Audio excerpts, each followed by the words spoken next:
that she does not have the reasonable ability to pay. All right, so there you heard the judge really sentencing her. He really had no discretion. Right. The statute sort of lays it out for them in second-degree murder. 50 years, she'll have to serve 70% of that before she's eligible for any type of parole. That puts her in her mid-60s before that opportunity comes up. Long time, 35 years. Let's bring back in criminal defense attorney Matthew Barhoma to discuss. Matthew, just your reaction to the fact this young lady here that we're looking at will be spending the next 35 years in prison for her actions. You know, I think it's a fair deal.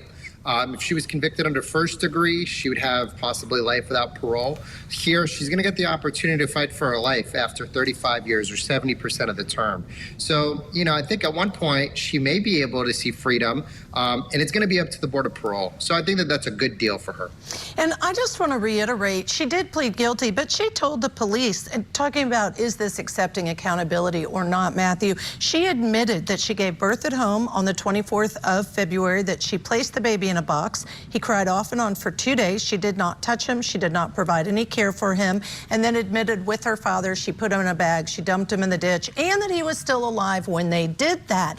I don't know that that amounts to taking responsibility as a factor for the court to consider.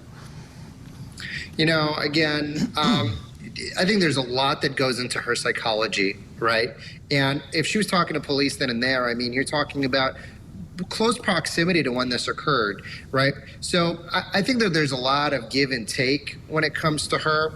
And I think that doing 35 years here on this offense before being able to go up before board could be right in line with the fact that she's willing to accept the plea deal in this case. So, you know, she's accepted, I guess, enough accountability here to be able to accept this deal. I want to add something to what you said, Judge. When she talked to police, she actually told them a story as well. She said that she went to the hospital. The hospital said the baby was dead on arrival, that you should take the baby home and bury it. That's a story she told police as well. So again, you talk about the mental aspect of this and what she's doing. She was willing to lie to police about what she was doing. But I don't think we should just gloss over, Matthew, this idea of the mental health aspect of this. I know you're an appeal attorney. You focus a lot on appeals. I wonder, as if you were representing her, you might want to put something about her mental health on the record just in case down the road there was an opportunity to appeal. You'd have something suggesting that maybe there was something going on mentally,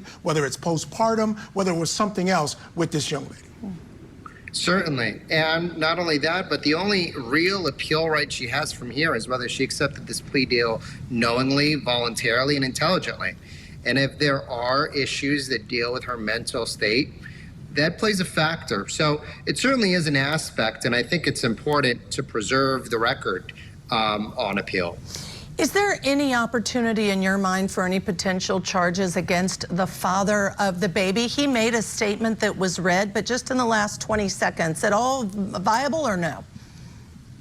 You know, slim, maybe to none. He just wasn't an actor. Could there be some kind of negligent charge? Again, slim, but maybe none. He really, you know, wasn't an actor in this.